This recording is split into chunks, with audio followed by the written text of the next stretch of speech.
महासंस्कृताय सभी मित्रों का आदर्श कई क्लासेज में बहुत बहुत स्वागत है।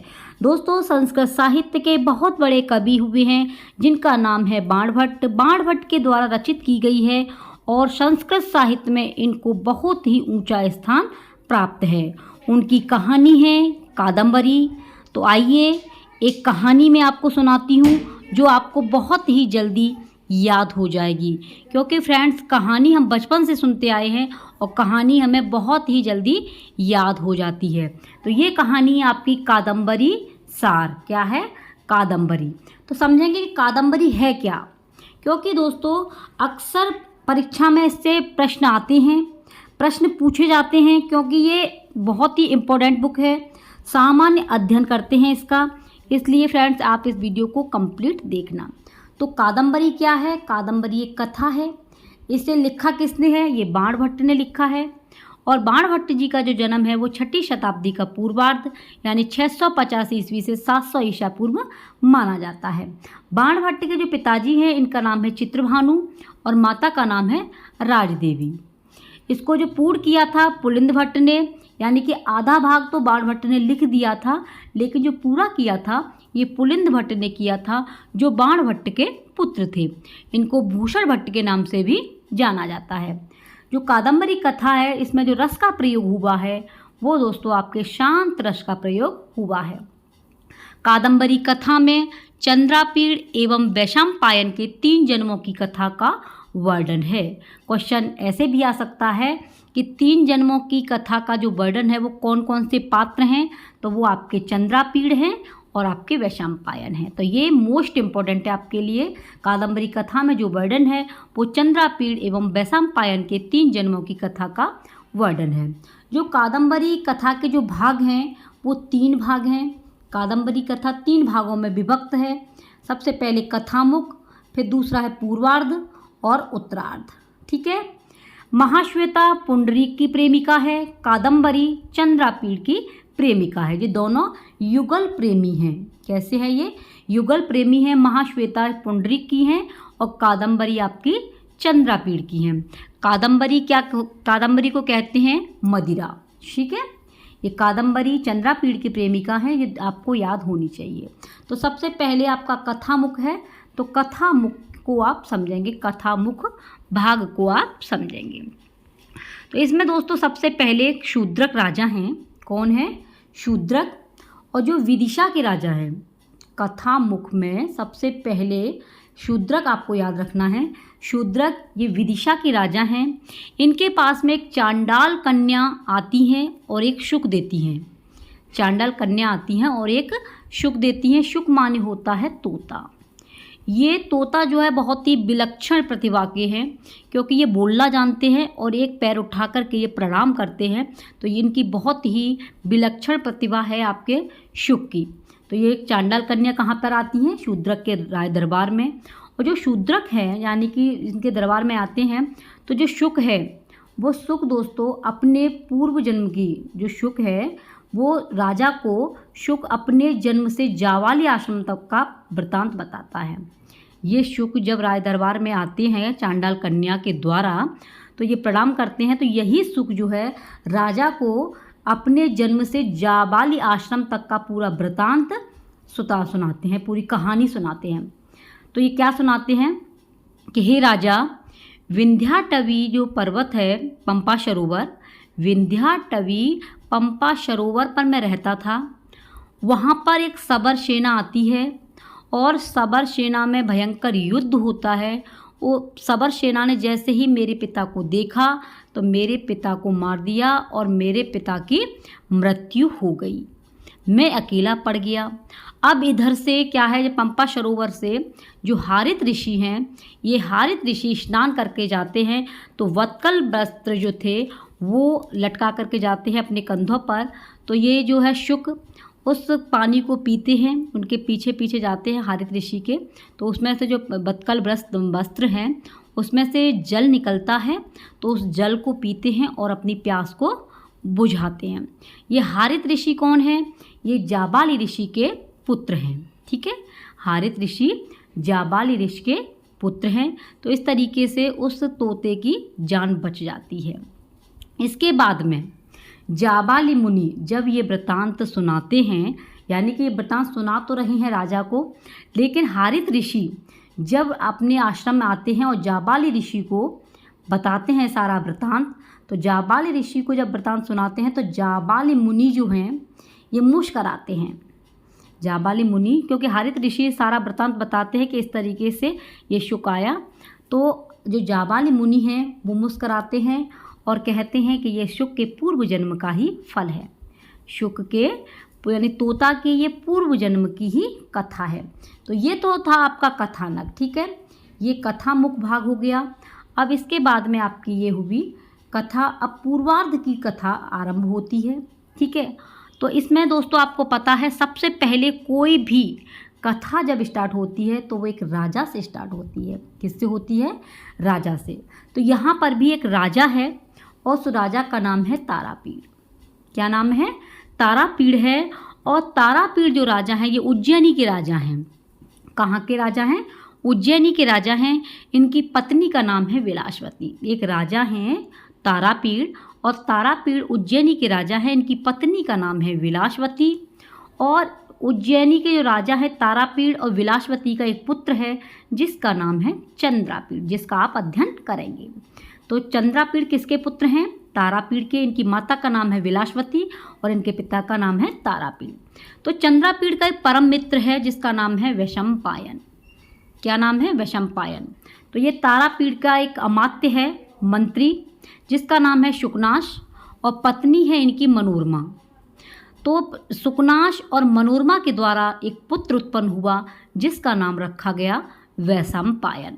तो वैशंपायन और चंद्रापीड़ ये परम मित्र हैं, बहुत ही घनिष्ठ मित्र हैं। इन्होंने बचपन से लेकर के युवावस्था तक की सारी पढ़ाई एक साथ में ही की। दोनों ने एक साथ में अध्ययन किया और दोनों को ही एक साथ अध्ययन करने के लिए भेजा गया। तो आपकी समझ में आ गया होगा। एक राजा थे तारापीड़, इनकी पत्नी का नाम था विलासवती। इनके द्वारा एक पुत्र उत्पन्न हुआ जिसका नाम था चंद्रापीड़। तारापीड़ का एक अमात्य था यानी मंत्री शुकनाश, और शुकनाश की जो पत्नी थी मनोरमा। मनोरमा के द्वारा जो पुत्र उत्पन्न हुआ उसका नाम था वैशंपायन। चंद्रापीड़ और वैशंपायन परम मित्र थे। ये साथ ही साथ में खेले थे, साथ ही साथ में बड़े हुए थे और एक साथ ही इन्होंने विद्या अध्ययन की थी। जब इन्होंने विद्या अध्ययन कर लिया था तो राजा ने, कौन से राजा ने? तारापीड़ राजा ने एक का इंद्रायुध भेजा। इंद्रायुध कौन था? ये घोड़ा था। क्योंकि इन्होंने सारी शिक्षा प्राप्त कर ली थी, दोनों ने अध्ययन प्राप्त कर लिया था, तो इनको लेने के लिए यानी राजा तारापीड़ ने, जो तारापीड़ राजा थे, उन्होंने एक इंद्रायुध नाम के घोड़ा को भेजा। तो दोस्तों इन्होंने बताया था, जब घोड़ा गया था लेने के लिए तो इन्होंने कहा था जो मंत्री है कि दिग्विजय, आप सभी दिशाओं में हमारे साम्राज्य को बढ़ाओ, क्योंकि राजा लोगों का काम होता है कि जितनी भी दिशाएं हैं उसमें हमारा नाम होना चाहिए। तो तारापीड़ ने अपनी मेहनत से जो है काफ़ी विजय प्राप्त कर ली और इधर से अब इनका पुत्र हो गया चंद्रापीड़, तो उनसे कहा कि आप दिग्विजय प्राप्त करो, सभी दिशाओं में हमारे साम्राज्य को बढ़ाओ। तो इधर जो है चंद्रापीड़ और वैशंपायन आते हैं, किसके साथ में? घोड़े के साथ में। ये आते हैं चंद्रापीड़ और वैशंपायन। तो दोस्तों देखिए चंद्रापीड़ जो थे और वैशंपायन साथ में ही आते हैं, लेकिन चंद्रापीड़ जो अकेले ही किन्नर युगल का पीछा करते हुए जैसे रास्ते में आ रहे थे घोड़े के साथ में, तो रास्ते में ही उन्होंने क्या देखा कि एक किन्नर युगल है, वो दोनों जने जो है घूम रहे हैं। तो चंद्रापीड़ अकेले ही उस किन्नर युगल के पीछे पीछे चल दिए। अब जैसे ही पीछे पीछे जा रहे हैं तो वो पहुंच गए अच्छोद सरोवर पर। कहाँ पर पहुंच गए? अच्छोद सरोवर है, वहाँ पर पहुंच जाते हैं। तो फ्रेंड्स एक बहुत ही सुंदर नज़ारा देखते हैं। जैसे ही अच्छोद सरोवर पर पहुंचते हैं तो वहाँ पर एक तापसी देखते हैं, तपस्विनी, बहुत ही सुंदर है, जिसका नाम है महाश्वेता। क्या नाम है? उस तपस्वी का नाम है, जो तापसी है, जो तपस्या कर रही हैं, उनका नाम है महाश्वेता, जो हंस व गौरी की बिटिया है। इनके पिताजी का नाम हंस है और इनकी माताजी का नाम गौरी है। जो गौरी हैं वो बहुत बड़ी सुंदर अप्सरा हैं। ये उनकी पुत्री हैं जिसका नाम है महाश्वेता। हंस जो है ये गंधर्व राज हैं, हंस कौन है? गंधर्वराज। तो महाश्वेता को गंधर्वराज पुत्री के नाम से भी जाना जाता है। ये तापसी जो है ये तपस्या क्यों कर रही हैं, क्या कारण है? तो दोस्तों देखिए, पुंडरीक पर श्वेत केतु के पुत्र है, जो श्वेत केतु है इसका पुत्र है पुंडरीक। इसे अच्छे से समझना है, एक दो बार आप इस वीडियो को देखेंगे आपकी कथा बिल्कुल समझ में आ जाएगी। तो जब राजा आ जाते हैं चंद्रापीठ, तो वहाँ पर आते हैं, तो आकर के देखते हैं कि एक तपस्विनी है जिसका नाम महाश्वेता है, जो हंस और गौरी की पुत्री है। ठीक है, तो ये जो है महाश्वेता ये तपस्या क्यों कर रही हैं? क्योंकि दोस्तों श्वेत केतु का जो पुत्र है पुंडरीक, ये पुंडरीक को देखती हैं और पुंडरीक पर ये आसक्त हो जाती हैं, प्रेम करने लग जाती हैं। तो प्रेम जब हो जाता है तो इनकी असमय ही मृत्यु हो जाती है। किसकी? पुंडरीक की असमय ही मृत्यु हो जाती है। जब असमय मृत्यु हो जाती है तो ये सोचती हैं कि अब मेरे प्रेमी की मृत्यु हो गई, तो अब मुझे क्या करना चाहिए? तो महाश्वेता क्या करती हैं? तपस्या करती हैं, कौमार्य व्रत धारण करती हैं। कौन धारण करती हैं? कौमार्य व्रत धारण करती हैं। तो यहाँ पर जो है महाश्वेता की मुलाकात किससे होती है? चंद्रापीड़ से होती है। ये सारा वृतांत चंद्रापीड़ को बताती हैं महाश्वेता। एक पुंडरीक थे, तो पुंडरीक पर मैं आसक्त हो गई थी और वो असमय ही उसकी मृत्यु हो गई। उसी के मैं शोक में तपस्या कर रही हूँ। इधर वो कहती हैं, कौन? महाश्वेता कहती हैं कि मेरी एक सखी है, मेरी एक दोस्त भी है, मेरा एक मित्र भी है मेरी, जिसका नाम है कादम्बरी।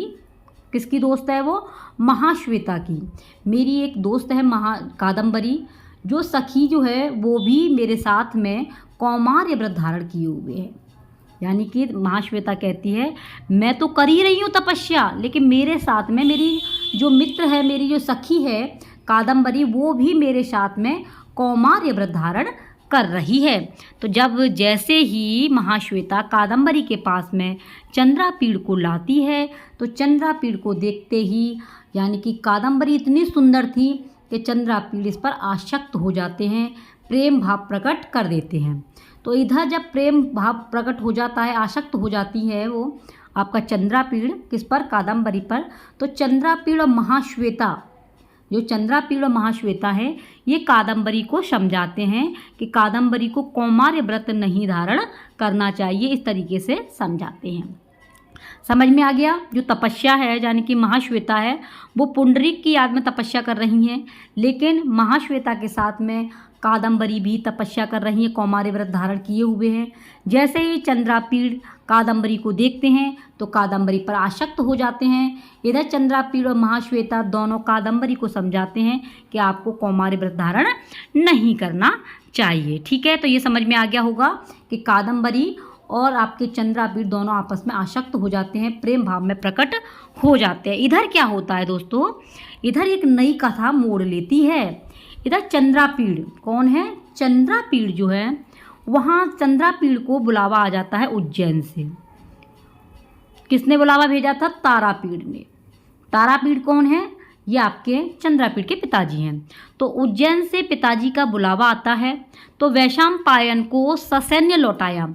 उज्जैन से जैसे ही पिताजी का बुलावा आता है कि चंद्रापीड़ और वैशंपायन घर पर वापस आ जाएं, बहुत टाइम हो गया है, लेकिन वो नहीं पहुंचते हैं, तो ये चंद्रापीड़ जो है वैशंपायन को ससैन्य लौटा देते हैं कि आप चले जाइए।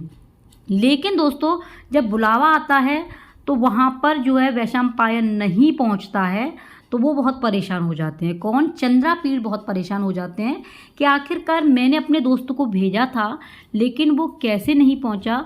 तो वो बहुत ही परेशान होते हैं और अछूत सरोवर में ढूंढने के लिए निकल देते हैं। कौन?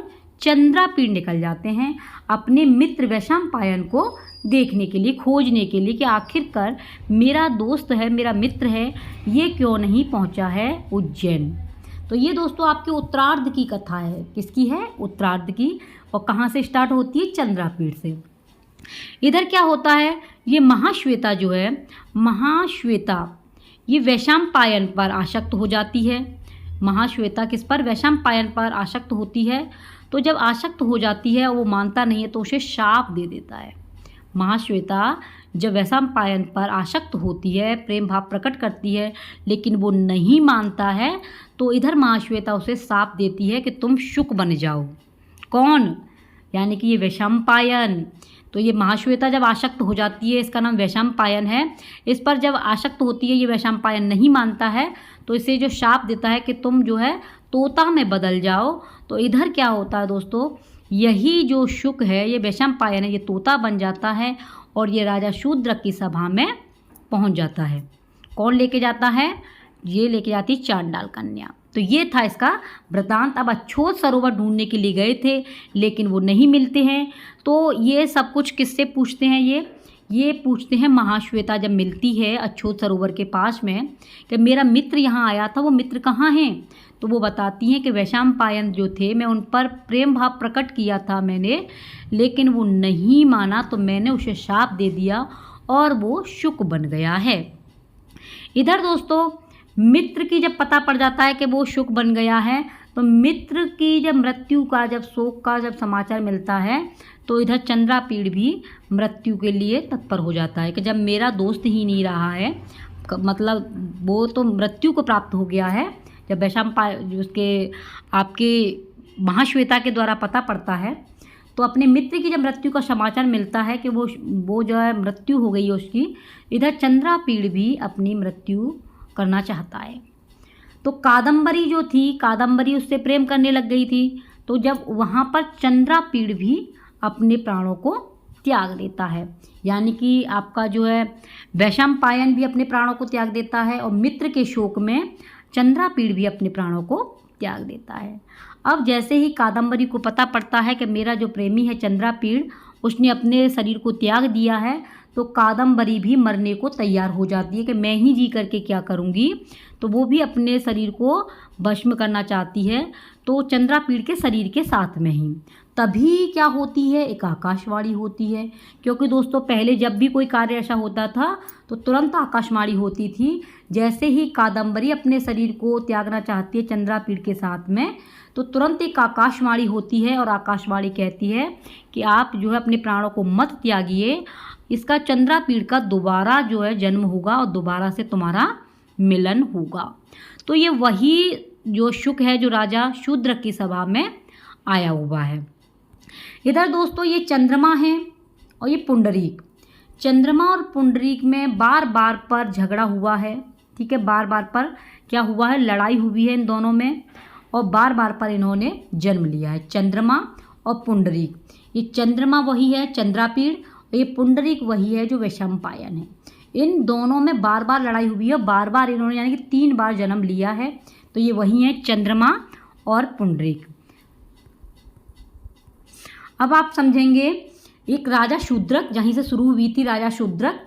राजा शूद्रक के जो पुत्र हैं उसका नाम है चंद्रापीड़। राजा शूद्रक, चंद्रापीड़, और ये चांडाल कन्या हैं, और ये चांडाल कन्या जो है सुख को लेकर के आई है। राजा शूद्रक के जो है चंद्रापीड़ हैं, और ये चांडाल कन्या जो है एक शुक लेकर के आई है, और ये शुक जो है वैशंपायन है, और वैशंपायन ही पुंडरीक है। ये 3 जन्म हो गए, शुक, वैशंपायन और पुंडरीक, ठीक है। ये चांडाल कन्या जो है ये पुंडरीक की माँ है, जो लक्ष्मी के नाम से भी जानी जाती है। ये पुंडरीक की माँ है। किसकी? पुंडरीक की माँ है चांडाल कन्या। और चांडाल कन्या कौन होती है? जो निम्न वर्ण से, यानी कि अपने वर्ण से निम्न वर्ण से शादी कर ले, वही आपकी चांडाल कन्या होती है। जो अपने वर्ण को छोड़ के दूसरे वर्ण से शादी करती है वो चांडाल कन्या कहलाती है, कुछ शास्त्रों के अनुसार। तो समझ में आ गया होगा। ये शुक है, शुक का जो वैशंपायन, और ये पुंडरीक है, पुंडरीक की माँ का नाम है चांडाल कन्या। पुंडरीक की जो माँ है उसका लक्ष्मी है, ठीक है, इसे लक्ष्मी के नाम से भी जाना गया। अब बात करेंगे घोड़ा। जो राजा ने घोड़ा भेजा था उस घोड़ा की कहानी को आप समझेंगे। चंद्रापीड़ का घोड़ा अछोत सरोवर में कूद गया। चंद्रापीड़ का जो घोड़ा था वो अछोत सरोवर में कूद गया, वह कपिंजल के रूप में अवतरित हुआ। जब ये चंद्रापीड़ का जो घोड़ा था ये अछोत सरोवर में कूद गया, तो इसने जो जन्म लिया था ये कपिंजल के रूप में जन्म लिया। कपिंजल ने चंद्रापीड़ और वैशंपायन के पूर्व जीवन तथा शापों की व स्वयं के अश्वयोनि प्राप्त करने की कथा वर्णित की और श्वेत केतु के पास चला गया। यानी कि इस घोड़े ने अपना सारा वृतांत जो पुराने जन्म का था, पिछले जन्म का, जो चंद्रापीड़ और वैशंपायन की संपूर्ण कथा श्वेत केतु के पास में यानी कि ये कथा वर्णित की और वो किसके पास चला गया, श्वेतकेशु के पास में पहुंच गया कि मैं अश्व की योनि में कैसा गया, मैंने घोड़े का रूप धारण कैसे किया। इधर दोस्तों चांडाल कन्या ने स्वयं को लक्ष्मी बताया। चांडाल कन्या कौन थी, लक्ष्मी। शुक और शूद्रक को वैशंपायन एवं चंद्रापीड़ बताया। जो शुक और शूद्रक को वैशंपायन एवं चंद्रापीड़ बताया। जो शुक है वो शूद्रक को वैशंपायन एवं चंद्रापीड़ बताया। पूर्व जन्म के स्मरण से चंद्रापीड़ के निर्जीव शरीर में जान आ गई और वो उठ बैठा। ठीक है, यानी कि चांडाल कन्या ने स्वयं को तो लक्ष्मी बताया। जो शुक है, शुक और शूद्रक है, ये वैशंपायन है और चंद्रापीड़ के बारे में बताया। पूर्व जन्म के स्मरण से चंद्रापीड़ का जो निर्जीव शरीर था उसमें जो है जान आ गई। सारा वृतांत जब सुनाया गया तो उसके शरीर में जान आ गई और वो उठ बैठा। इधर तभी एक आकाशवाणी होती है। जब ऐसा कुछ नया देखने को मिलता है तो क्या होती है, तुरंत आकाशवाणी होती है। तभी आकाशवाणी से पुंडरीक यानी कि आकाशवाणी होती है और तभी आकाश से पुंडरीक और कपिंजल अवतरित होते हैं। आकाश से पुंडरीक और कपिंजल अवतरित होते हैं। पुंडरीक कौन है, वही वैशंपायन। कपिंजल ये कौन है, घोड़ा है। ठीक है, शुक तथा समाप्ति पर सभी शाप मुक्त हो गए। जो शुक की जब कथा सुनते हैं तो शुक की कथा समाप्त होती है और जितने लोगों को जो है श्राप मिला था वो सभी शाप मुक्त हो जाते हैं। ठीक है, तो कादम्बरी का जो विवाह है वो चंद्रापीड़ के साथ में होता है और महाश्वेता का जो विवाह है ये पुंडरीक के साथ में होता है। तो कादम्बरी का चंद्रापीड़ के साथ और महाश्वेता पुंडरीक का विवाह हो गया। तो यहाँ पर आपकी कथा समाप्त हो गई। अब समझेंगे आप पात्रों के तीनों जन्मों के नाम। आपने जो अध्ययन किया है आपको कैसी कथा लगी ये भी आप बताना। तो इनके जो 3 जन्म हुए थे तो वो आप समझेंगे। देखिए ये है आपके पात्र। ये प्रथम जन्म है, दूसरा जन्म और तृतीय जन्म। प्रथम जन्म में चंद्रापीड़, ठीक है, यानी कि चंद्रापीड़ और वैशंपायन और आपका इंद्रायुत और चांडाल कन्या। जब प्रथम जन्म हुआ था तो इस चंद्रापीड़ का जो जन्म हुआ वो आपके चंद्रमा के रूप में जन्म हुआ। जब प्रथम जन्म हुआ था, 3 जन्मों की कथा का वर्णन है। ठीक है, ये आपको पता होना चाहिए। तो इसमें सबसे पहले जो चंद्रापीड़ था, चंद्रापीड़ ने पहले जन्म में चंद्रमा के रूप में अवतरित हुए, दूसरे जन्म में चंद्रापीड़ के जन्म में और तीसरा जो था वो शूद्रक के रूप में जन्म लिया। ठीक है, इधर वैशंपायन ने पुंडरीक के जन्म में पहला लिया था और दूसरे में वैशंपायन और तीसरे में शुक के रूप में लिया। इंद्रायुत ने कपिंजल के रूप में और इंद्रायुत के रूप में दूसरे में और कपिंजल के रूप में तीसरे में। चांडाल कन्या ये एक लक्ष्मी थी और चांडाल कन्या बन गई। तो आपने जो कथा का अध्ययन किया है यानी कि कादम्बरी कथा में जो वर्णन है वो आपके यानी कि द्वितीय मध्यम जो जन्म है इनका उस कथा का वर्णन है। चंद्रापीड़, वैशंपायन और इंद्रायुत के जन्म का वर्णन है।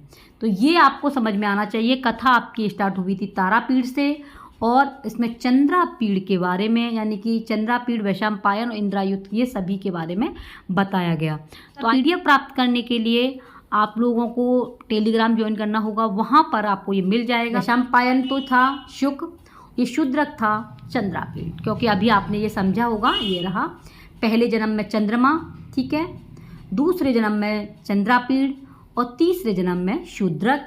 इधर आपके वैशंपायन का ये कथा है, इधर आपके घोड़ा जो है इंद्रायुत और इधर चांडाल कन्या। ठीक है, तो ये पूरा डायग्राम आप लोग बना लेना अच्छे से। बाणोच्छिष्टम जगत सर्वम, बाणोच्छिष्टम जगत सर्वम क्यों कहा जाता है? क्योंकि सर्वांगीण एवं सभी प्रकार का वर्णन आपके जो है कादम्बरी कथा में वर्णन है।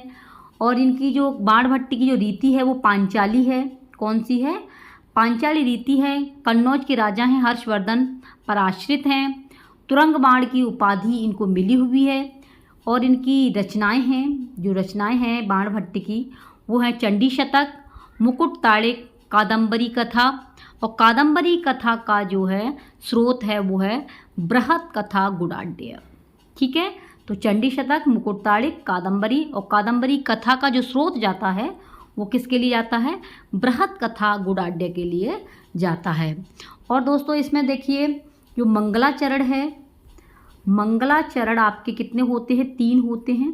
ठीक है, तो इसमें जो मंगलाचरण प्रयोग हुआ है, रजोजुषे जन्म निषत्वते स्थितौ प्रजानां प्रलये तमः स्पृशे अजाय सर्ग स्थिति नाश हेतवे त्रयीय मया त्रिगुणात्मने नमः। तो ये इसका मंगलाचरण है। ठीक है, मंगलाचरण आपके 3 हैं। कौन कौन से हैं? नमस्कारात्मक, ठीक है, एक है आपका नमस्कारात्मक और दूसरा है वस्तु निर्देशात्मक और तीसरा आप कमेंट में बताना तीसरा कौन सा है।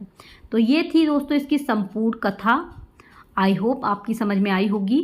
ठीक है मित्रों, और चैनल पर पहली बार हो तो प्लीज़ अपने चैनल को सब्सक्राइब करना और संस्कृत को सपोर्ट करना। जितना हो इस कहानी को आप लोग शेयर करना जिससे मित्रों की समझ में आ जाए, और अपने सुझाव इस कमेंट में ज़रूर छोड़ना, क्योंकि आपकी जो कमेंट है वो हमें मोटिवेट करती हैं, हमें ऊर्जा प्रदान करती हैं। बेल आइकन की बेल को अवश्य बजा लेना जिससे दोस्तों रोज़ाना की नोटिफिकेशन आप तक पहुंच सकें। ठीक है, आप लोग स्वस्थ रहें, मस्त रहें। मिलते हैं नेक्स्ट वीडियो में नेक्स्ट कथासार के साथ में, और इसका जो है वाचन आपको बहुत ही जल्दी मिलेगा और वाचन भी मिलेगा आपका अर्थ सहित। नमः